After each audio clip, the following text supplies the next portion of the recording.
Consumers should expect a steady reduction in prices for electrical services related to the construction sector in the foreseeable future. This comes after recommendations of the Fair Trading Commission (FTC) to the Ministry of Science, Energy and Technology (MSET) to improve the level of competition in the electrical inspector services market. Addressing a recent GIS think tank, Executive Director of the FTC, David Miller, said the guidelines will, quote, drive consumer awareness of choices, quality of service and prices, end quote, and he listed a few. A. Undertaking a comprehensive sensitization and public education program which targets inspectors, electricians and consumers, and a program is being developed by the MSET and will shortly be rolled out. Secondly, taking steps to have many inspectors available in geographical regions and to prevent underbidding and bid rigging. And our information is that the number of inspectors in each region have been increasing steadily over the last 2 to 3 months. Thirdly, the non-disclosure of prices on the Government Electrical Regulator web portal and within the trade associations. He also makes mention of other recommendations made to MSET. Other related activities which were recommended include encouraging consumers to shop around, that is, to obtain quotations from at least 3 inspectors before making a decision.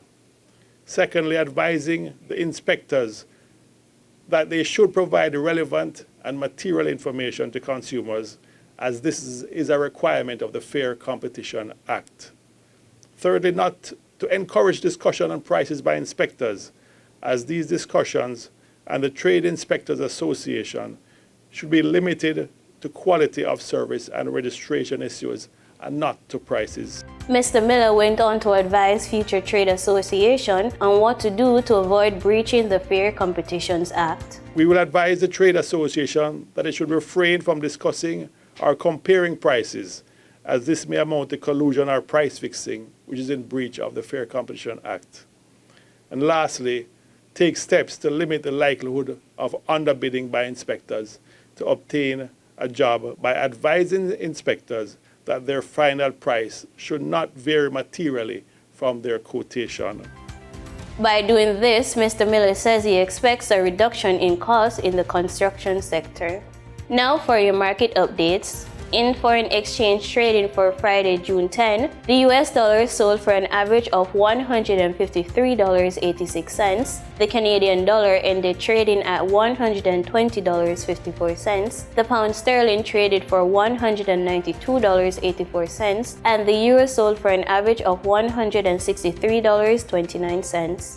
The following reflects the movement of the JSE indices in Friday's trading session. The JSE index advanced by 102 points to close at over 300,000 units. The junior market index declined by 1 point to close at over 4,000 units. The combined market index advanced by 82 points to close at over 300,000 units. And the all Jamaican composite index declined by 510 points to close at over 400,000 units. Overall market activity resulted from trading in 102 stocks, of which 40 advanced, 40 declined, and 22 traded firm.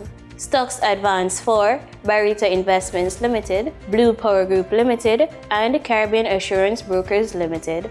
Stocks declined for Access Financial Services Limited, AMG Packaging and Paper Company Limited, and CAC 2000 9.5% cumulative redeemable preference shares. Trading firm were 138 Student Living Jamaica Limited, 1834 Investments Limited, and Caribbean Cream Limited.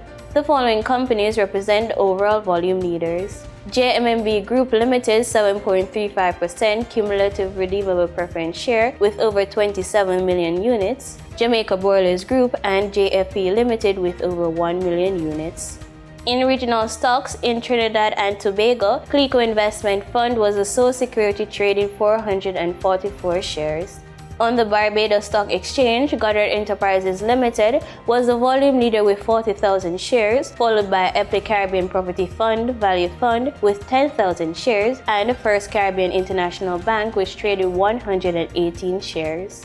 In market data for oil prices dropped this morning as a flare-up in COVID-19 cases in Beijing and worries about more interest rate hikes raised concern about demand, although tight global supplies limited losses. Brent crude was down 88 cents or 0.7% to $121.13 a barrel, while West Texas Intermediate crude fell $1.17 or 1% to $119.50 a barrel. And that was the business report on PBCJ. I'm Danita Rodney.